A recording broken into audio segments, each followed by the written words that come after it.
saúdo com a paz do Senhor.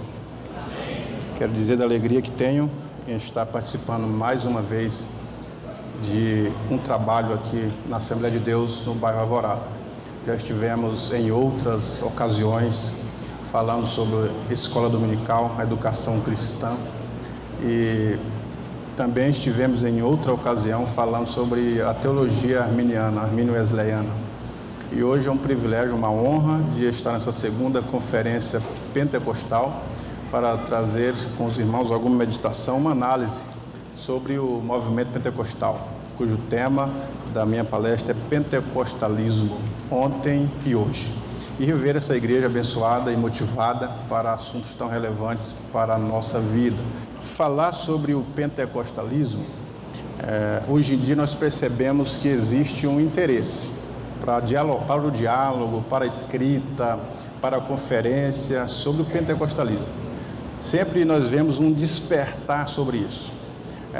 Alguns sociólogos têm feito análise, lógico, dentro da sociologia. O sociólogo ele analisa o contexto social de uma sociedade. E quando eles versam pela sociedade pentecostal, eles têm algo a nos dizer. Alguns, lógico, de forma crítica, mas sempre há algo para se aprender com os sociólogos.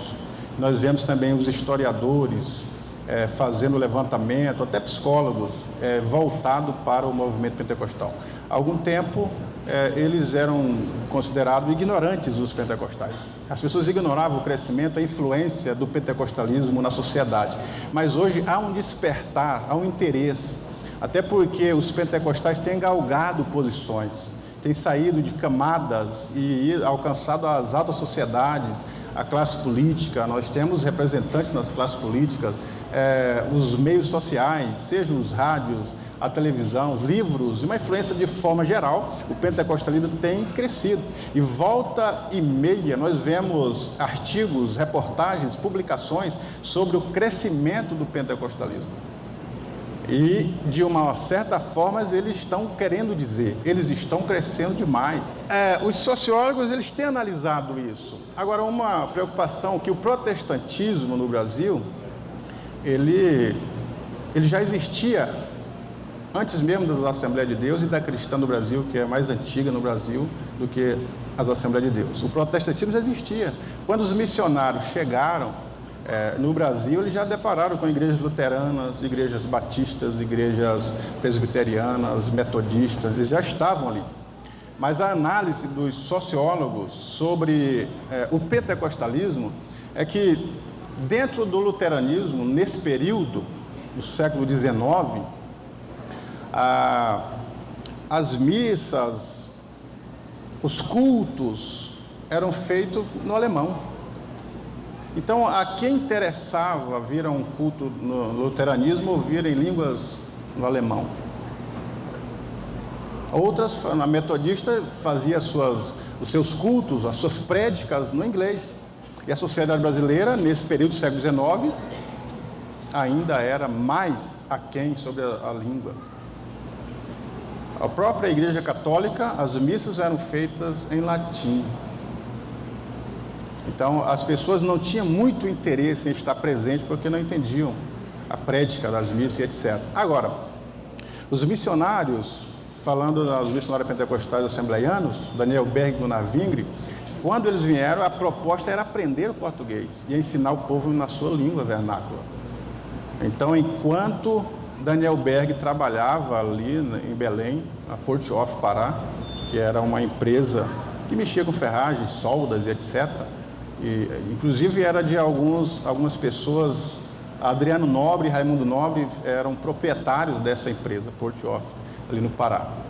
E Daniel Berg já tinha uma profissão, foi trabalhar. Enquanto isso, Gunnar Wingre aprendia o português.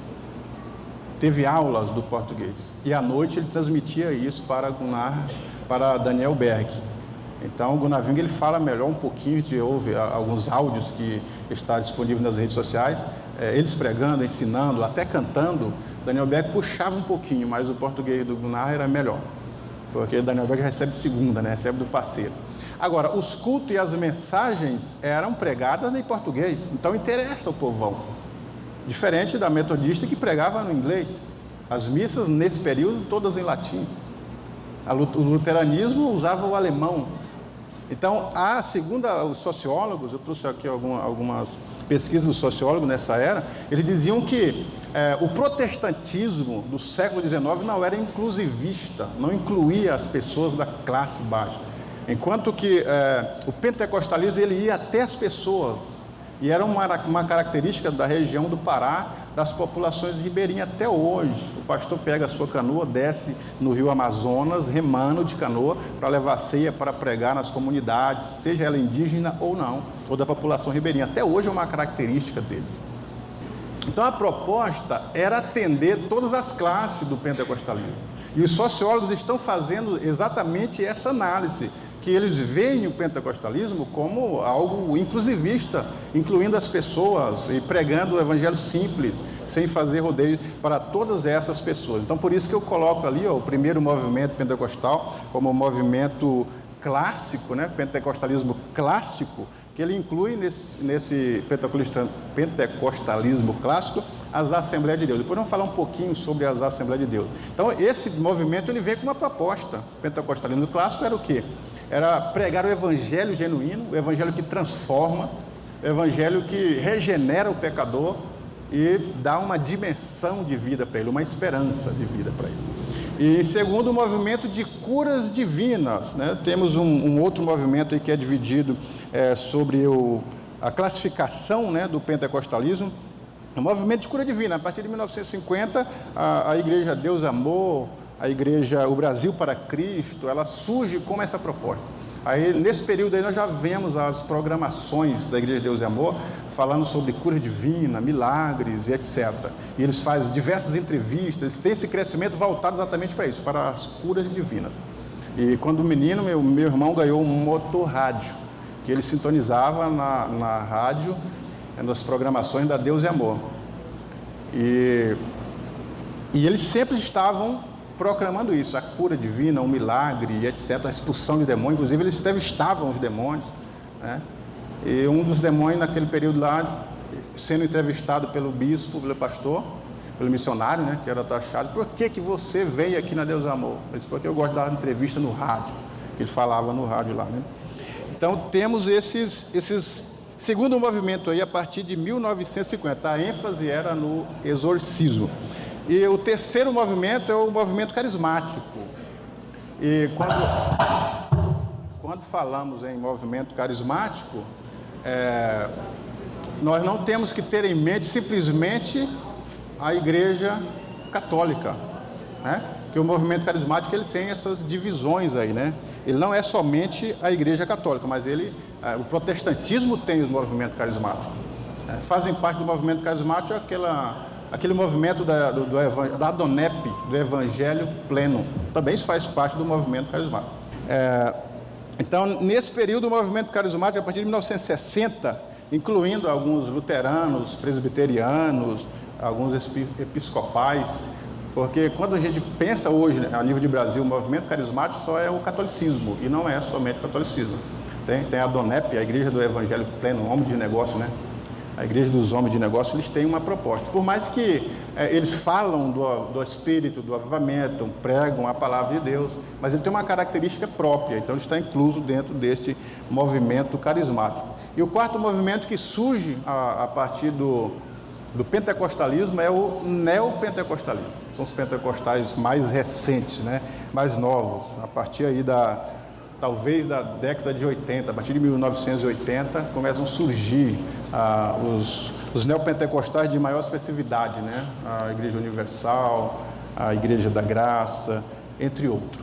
Então, esse é o início do movimento pentecostal, esses raciocínios que eu fiz. Agora, quando nós falamos no pentecostalismo, existe sim uma influência do racionalismo em relação ao crescimento do pentecostalismo.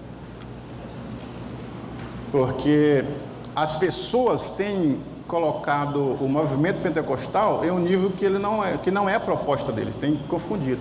Até mesmo pentecostais, eles não sabem se definir o que são. Muitas pessoas, né?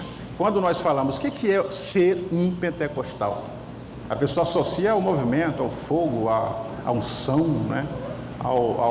Alguns falam o reteté, né? Então, eles está associado a isso, como se isso caracterizasse um pentecostal. Mas o que é um pentecostal? É o do fogo? É o que pula? É o que dá calambiota? Né? É o que sai carregando um banco nas costas? Porque a característica é que alguns, até mesmo, a gente vê pregações, meu irmão, de pastores, de ensinadores, dizendo, se não der glória, não é pentecostal. Pentecostal que não abre a boca, ele está com algum defeito. Então, esses jargões, eles ajudam o criticismo, os críticos, a dizer que pentecostal se resume a isso. E pentecostalismo não se resume simplesmente a isso. É muito mais abrangente. Lógico que essas características do movimento pentecostal, essa caricatura que os pentecostais têm sido associado hoje, uma boa parte é proveniente do neopentecostalismo. Com a abrangência do neopentecostalismo, muitas igrejas pentecostais aderiram ao movimento.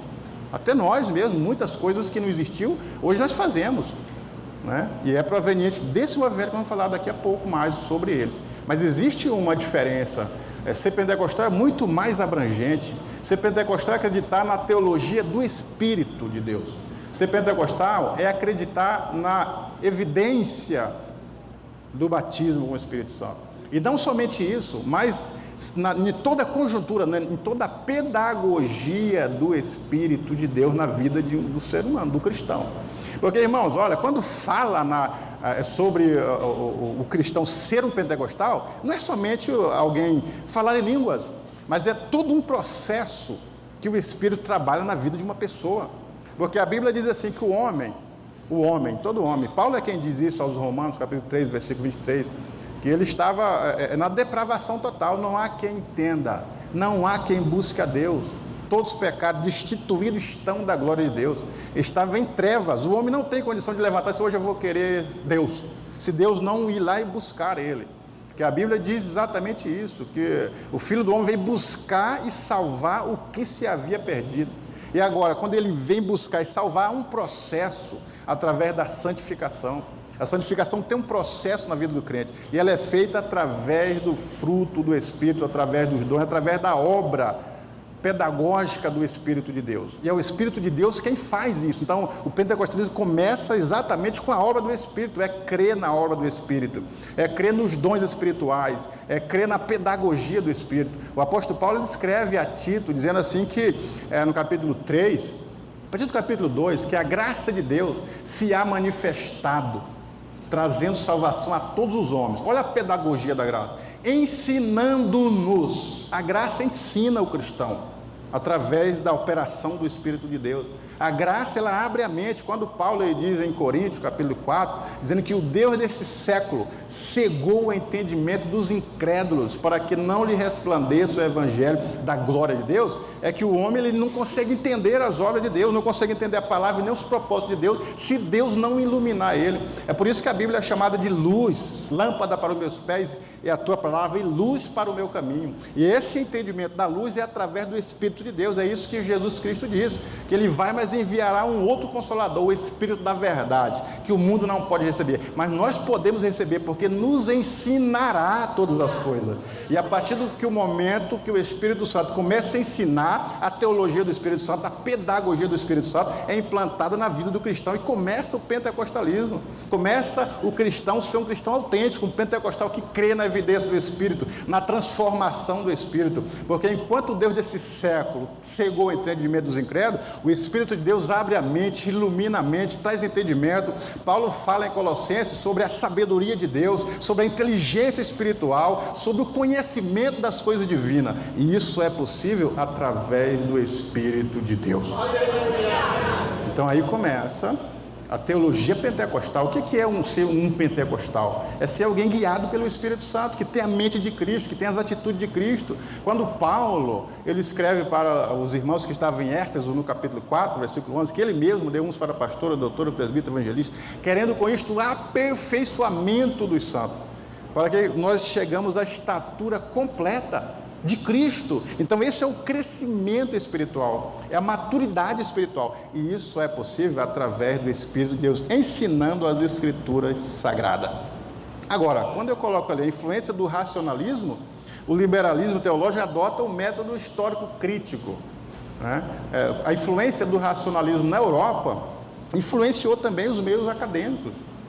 As pessoas, o liberalismo teológico, ele diz assim, que você não consegue entender as escrituras se não entender o contexto histórico, se não fizer uma gramática, uma exegese, só assim para você entender. Eles criticam os irmãos que não têm um curso de teologia, alguém que não sabe as línguas originais. É bom saber as línguas originais, mas não é porque não sabemos a língua original que nós não podemos fazer uso da palavra. Qualquer um pode fazer uso da palavra porque tem a mente de Cristo e tem o Espírito de Deus. Agora, o racionalismo, ele quer racionalizar tudo é pela mente, tudo é pela inteligência humana, nada de divino, e exclui a ação do Espírito de Deus. Então, quando nós somos influenciados pelo Espírito de Deus para entender, para interpretar, para ser guiado pelo Espírito de Deus, isso é uma ação do Espírito de Deus. Não precisa nós esperarmos para ir para uma faculdade, entender a metodologia da interpretação bíblica, aprender as línguas originais, saber fazer gramática para poder entender a Bíblia. Era isso que eles criticavam a Cristo. Era isso que eles criticavam os apóstolos. Porque eles pregavam a verdade divina, mas quem que ensinou essas letras? Onde que esses homens aprenderam isso? Quem ensinou eles a falar assim? Não são pescadores? Não eram os fariseus que eram os donos da interpretação? E os discípulos falando de Cristo, usando a Bíblia, citando. A diferença é essa. O protestantismo, nesse período que nós estamos falando aí do século XIX, não era inclusivista, mas o evangelho é inclusivista. Cristo, ele ia em busca de todos. Enquanto no primeiro século as pessoas excluíam mulheres, as mulheres não tinham valor. Se as mulheres hoje, elas votam, elas têm direito a dirigir, de estudar, têm voz na sociedade. Isso graças ao cristianismo, que trouxe a mulher no local que ela nunca deveria ter saído.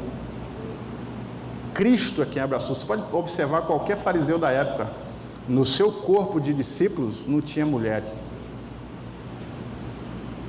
As mulheres eram menosprezadas, nem incluíam o nome delas nos livros. Colocar o nome no meu livro que eu vou lançar de uma mulher já desmerece ele.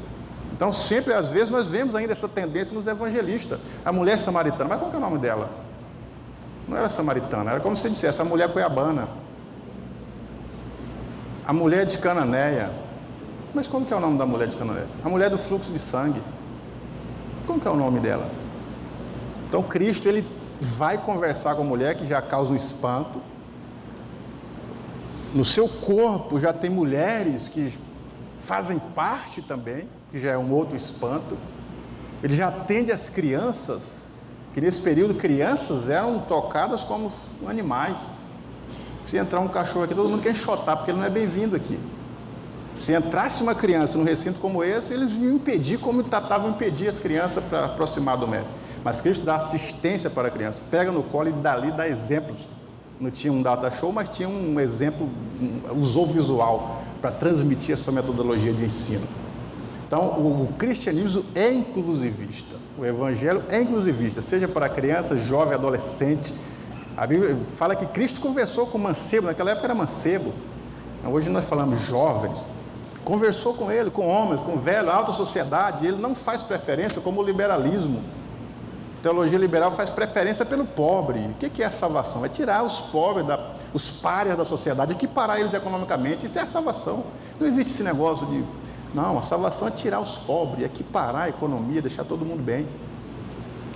Agora, Cristo não faz preferência por ninguém, ele faz preferência pelo homem e pela mulher, pelo ser humano, seja criança, seja adolescente, seja jovem, seja velho, seja rico, seja pobre, seja letrado ou não, inteligente ou não, ele faz preferência porque este é o ser humano que é a imagem e criatura de Deus. E foi essa proposta do pentecostalismo que chegou em Belém do Pará. Nós vemos os historiadores narrando os fatos. Os historiadores vivem disso, de fazer exames, fazer pesquisas e mostrar as pesquisas que têm feito.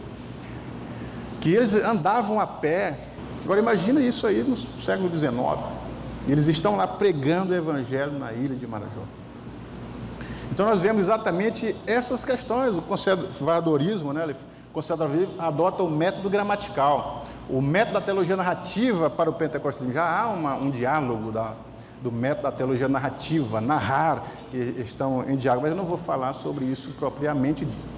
O surgimento do pentecostalismo no Brasil. Então, o protestantismo já havia no Brasil, já havia galgado. As igrejas presbiterianas do Brasil, elas já fazem mais de 150 anos de Brasil. Então, já estavam instaladas aqui quando chegaram os missionários. Agora, os missionários não vieram implantar a igreja. Eles vieram pregar a verdade da palavra. Essa era a proposta. Eles não tinham em mente abrir um trabalho, expandir o pentecostalismo, mas sim eles visavam almas. E por muito tempo eu fiquei analisando por que o Pará. Belém é uma cidade que foi fundada em 1616, é bem antiga, cidade histórica. E nesse período a extração da seringa, a proposta da borracha, né, através da seringa, era muito alta. Então ali tinha pessoas de todos os lados, tinha alemães, franceses, ingleses, húngaros, trabalhar extraindo a borracha.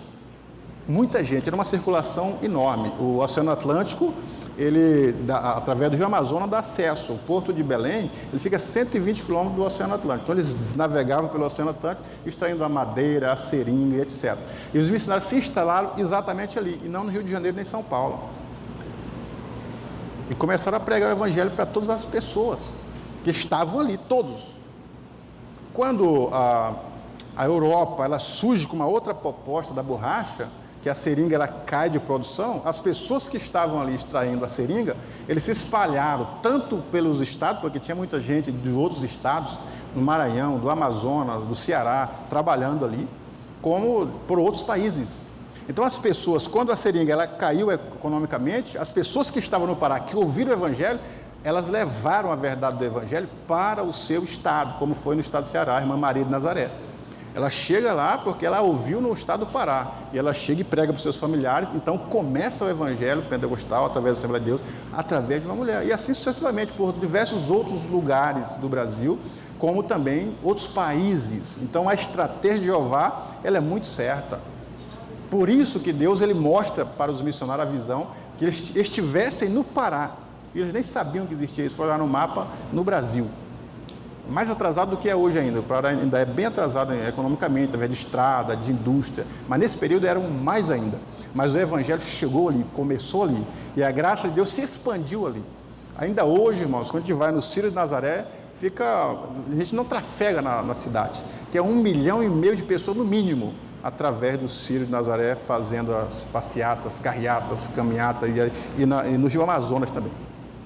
Mas antes da Assembleia de Deus chega a cristã do Brasil, né? Ela chegou antes, um pouco antes no Rio de Janeiro, com o missionário Luigi Franciscon. Então ele era um missionário que veio da Itália pregar o evangelho, como missionário. Da Itália ele andou também pela Europa, conheceu o movimento pentecostal em Chicago, recebeu os dons espirituais, foi envolvido, creu no pentecostalismo lá em Chicago, e de lá ele veio fazer missão no Rio de Janeiro. Então começa primeiro a cristã no Brasil. E por 50 anos aproximadamente, 40 anos, tanto a cristã do Brasil quanto os Assembleias de Deus, elas andaram equiparadas em números de evangélicos, em missões, em construções de templo. Até 1950 eles disputavam assim, os índices eram iguais, cresceram iguais. Depois da morte de Franciscon e com os discípulos, aí, eles caíram um pouco no crescimento, e a Assembleia de Deus continuou o crescimento estrondosamente. Depois disso, a Deus é Amor, que nós já falamos, e o Brasil para Cristo, são as pioneiras no Brasil sobre o movimento pentecostal. Agora, as Assembleias de Deus viveu diferentes períodos, né? Ela tem alguns períodos aí que marcaram épocas, e eu destaquei alguns ali, como 1911 a 1924, se vocês tiverem o escrito aí, fala que foi quando da aquisição do primeiro templo, a criação do jornal Voz da Verdade, o envio de missionários para outras missões. Então foi um destaque isso, porque eles não tinham proposta de fundar uma igreja, simplesmente queriam pregar o evangelho. Mas consequentemente eles tiveram que se localizar, se achar na sociedade.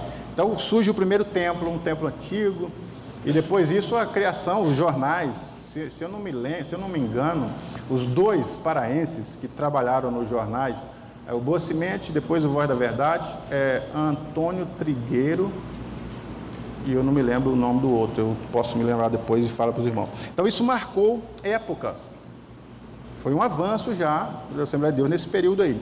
E o segundo período, de 924 a 930, foi quando o crescimento das Assembleias de Deus estava muito grande.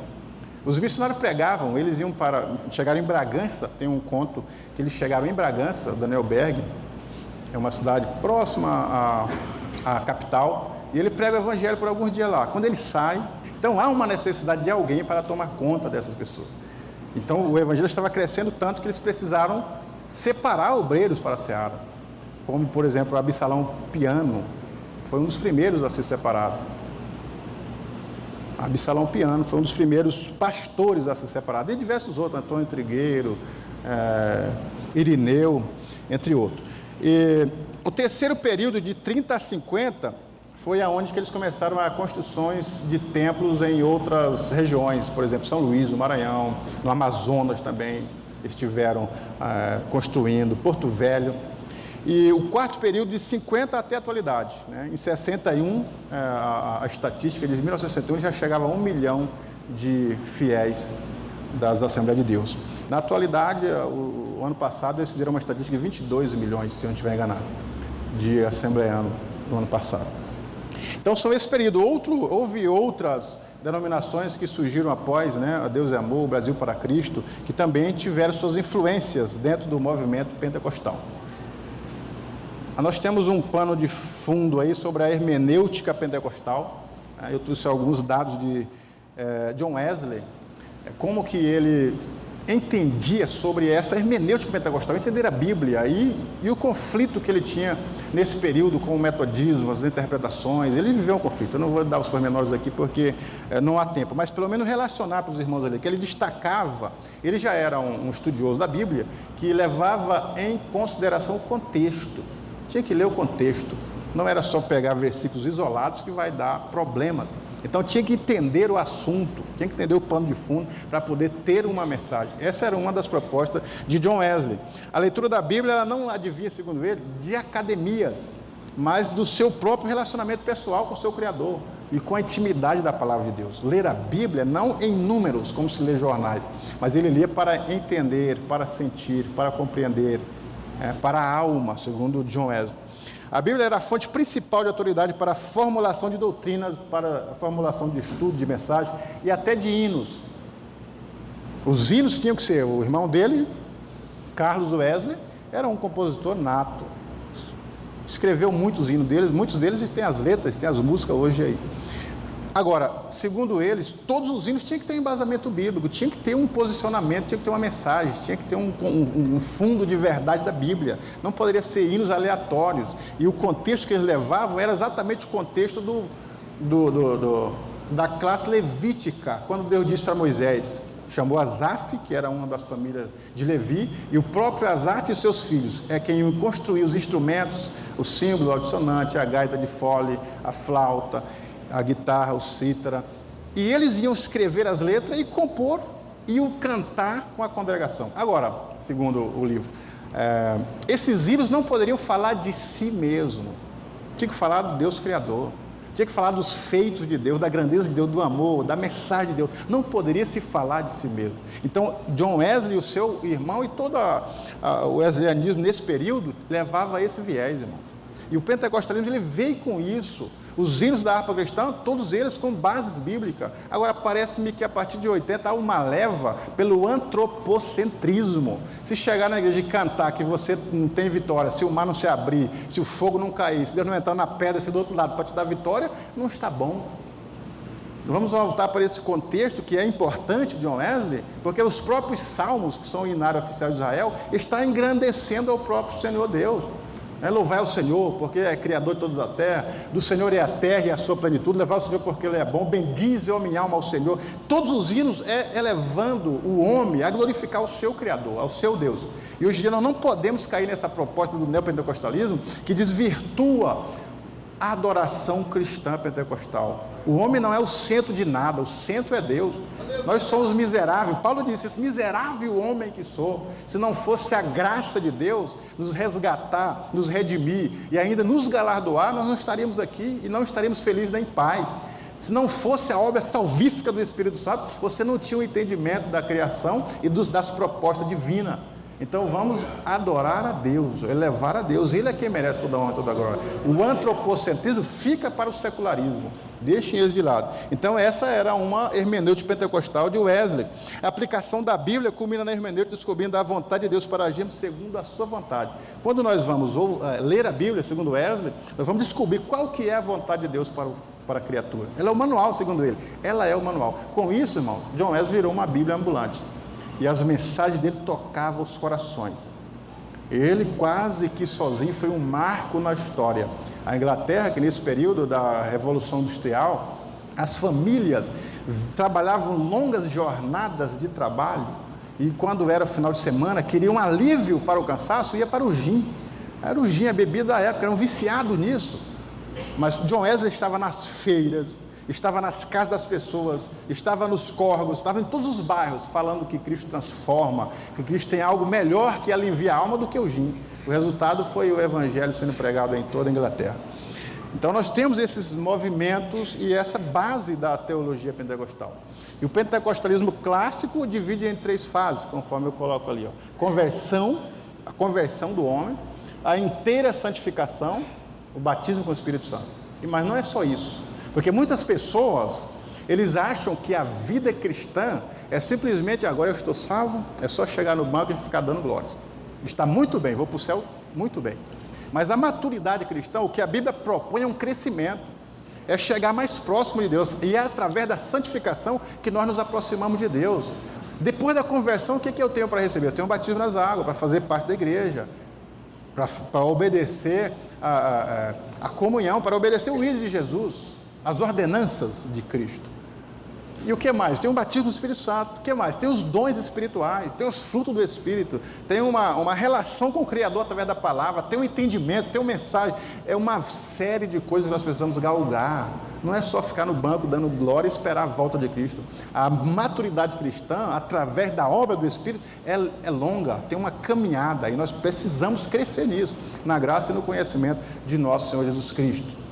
E a metodologia de interpretação, com a ajuda do Espírito Santo. Eu quero ler esse texto aí que eu destaquei, São João 16. Se vocês quiserem abrir, pode ficar à vontade. São João 16, capítulo 16, versículo 13 a 14. Mas quando vier aquele Espírito Santo da verdade, ele vos guiará em toda a verdade, porque não falará de si mesmo, mas dirá tudo o que tiver ouvido e vos anunciará o que há de vir. Ele me glorificará, porque há de receber o que é meu e vou-lo-á de anunciar. Olha só, mas quando vier aquele, o Espírito da verdade, ele vos guiará. Quem que nos guia? É o Espírito de Deus. É totalmente o contrário do racionalismo, que está arraigado em diversos métodos de interpretação ou teologias, que diz que o homem ele descobre as suas coisas por causa do seu entendimento, do seu conhecimento, da sua perspectiva. Descartes até hoje é adorado nas faculdades por causa do racionalismo cristão. E isso está fazendo um mal para a teologia. Agora, na teologia pentecostal, nós destacamos a pessoa do Espírito Santo, que é aquele que guia, que é aquele que fala, que é aquele que instrui. O Espírito de Deus é aquele que norteia. O Espírito de Deus é aquele que ensina, conforme nós já lemos as passagens de Paulo. O Espírito de Deus é aquele que está presente. O Espírito de Deus é aquele que distribui presente. O Espírito de Deus é aquele que batiza. O Espírito de Deus é aquele que distribui dons. O Espírito de Deus é aquele que distribui os frutos, faz o indivíduo produzir fruto. Então nós temos uma relação com o Espírito de Deus. A teologia pentecostal é a partir do Espírito Santo de Deus, é o Consolador. É por isso que Cristo disse: eu vou, mas enviarei um outro Consolador. Então o cristão pentecostal, ele tem uma relação com esse outro Consolador, porque senão não é pentecostal. Não adianta dar aquela ambiota, pular, atravessar aquela porta do outro lado, se você não tem uma relação com o seu Criador, se você não tem uma mudança de atitude na sociedade, se você não tem um distanciamento do pecado, se você não tem uma regeneração, se você não é separado através de santificação. Então é mais importante ser trabalhado pelo Espírito Santo de que ser taxado de um pentecostal que faz barulho. É melhor a qualidade do pentecostal, transformado pela palavra, que entende a verdade, que ouve a verdade. Há uma relação muito grande com o Espírito Santo de Deus. Diferença entre pentecostais clássicos e neopentecostais. Eu só citei 3, nos propósitos. O pentecostalismo ele veio com essa proposta. Qual que era a proposta? O irmão leu aqui Atos 2, né? Cumprindo-se o dia de Pentecostes, estavam todos reunidos no mesmo lugar. De repente veio do céu um som como de um vento veemente, impetuoso, encheu toda a casa em que estavam assentados e começaram a falar em novas línguas. Agora, antes disso, Jesus falou: ficar em Jerusalém, até que do alto sejais revestido de poder. E depois desse até, ele disse: e ireis para Samaria, Judeia, até os confins da terra. Então eles tinham que ser revestidos para sair, para pregar uma mensagem salvífica, uma mensagem do céu, uma mensagem que liberta as pessoas. Era um até. Eles deviam permanecer lá até, mas eles gostaram da ideia e ficaram ali. Aí veio a perseguição e dispersou todo mundo. Então Filipe foi para Samaria e os demais para as redondezas, para pregar o evangelho. Então esse até, por que é que nós, os pentecostais, precisamos do Espírito de Deus a partir de Atos 2? Porque esse até e esse revestimento é que faz a diferença. O propósito é diferente. Os neopentecostais, a proposta é outra. Sempre você vê um testemunho de alguém. Como que você era? Eu estava jogado, era mendigo, não tinha dinheiro, passava fome, não sei o quê. E agora? Não, agora eu vim para a igreja, estou um empresário, eu sou a fulano de tal, né? As propostas são diferentes. O pentecostal, a característica dele é pregar o evangelho de salvação. O que nós sentimos e alcançamos através da transformação, da renovação, nós queremos levar para os outros experimentarem também. Então, diferente das propostas, diferente nas mensagens. A mensagem não é prosperidade, meu irmão. Porque quando se fala em prosperidade, parece que a prosperidade é material. Você vai ler em Gênesis 39 sobre José. José foi preso, foi vendido como prisioneiro na casa de Potifar. Era escravo. Aí o texto diz: mas o Senhor prosperou José na casa de Potifar. Agora me diga que prosperidade que é essa? Que o escravo ele não tem direito a FGTS, a carteira assinada, amanhã é sábado, vou dormir até mais tarde porque eu não trabalho, fundo de garantia, roupas, férias, Natal. O escravo não tem esse direito. No Egito, uma chinela era símbolo de autoridade, então o escravo anda descalço. E coloca aí nem roupas ele tinha, tem que ter a roupa de escravo. Agora, que prosperidade que é essa? Que José não tem nada e é próspero. A Bíblia chama ele de próspero. Aonde você vê prosperidade na vida de José ali? Porque a prosperidade ela começa no âmbito espiritual. José era íntegro, era próspero. José era fiel à palavra, era próspero. Ele disse para a mulher: longe de mim, mulher, pecar. Ele não disse: trair o meu patrão, não posso, eu posso morrer. Ele não estava preocupado com o patrão, estava preocupado com o seu Criador. Longe de mim, pecar contra o meu Deus. Sabe por quê? Porque quem é próspero a Deus, fiel a Deus, teme a Deus, ele é íntegro com o patrão, com a esposa, no serviço, no trabalho, na escola, na faculdade, porque Deus está em primeiro lugar. Por isso que o mandamento é este. Qual que é o primeiro grande mandamento? Amar a Deus acima de todas as coisas, acima de tudo. Quem ama a Deus acima de tudo não está preocupado com o relevante. Por isso que o José era próspero, porque ele tinha o dono da terra, como disse o salmista no Salmo 24, do Senhor é a terra e a sua plenitude, o mundo e aqueles que nele habitam. Por isso que ele era próspero. Então a prosperidade ela começa no âmbito espiritual. Paulo escreve a sua carta aos Efésios dizendo: bendito Deus e Pai de nosso Senhor Jesus Cristo, que nos abençoou com todas as sortes de bênçãos espirituais nos lugares celestiais. É a bênção espiritual mesmo. E a partir daí também, no âmbito material, lógico. A partir daí também. Agora, primeiro pregar a Cristo, as outras coisas são secundárias, né? Na conclusão final também, o nosso resultado não é dinheiro, não é empreendimento. Pelo menos não devia ser. Mas o nosso resultado é almas para o reino de Deus. É alargar o reino de Deus, pregar o reino de Deus.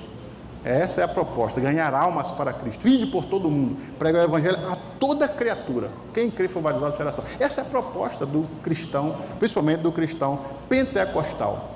Boa noite a todos e a todas. Muito obrigado. Deus em Cristo vos abençoe.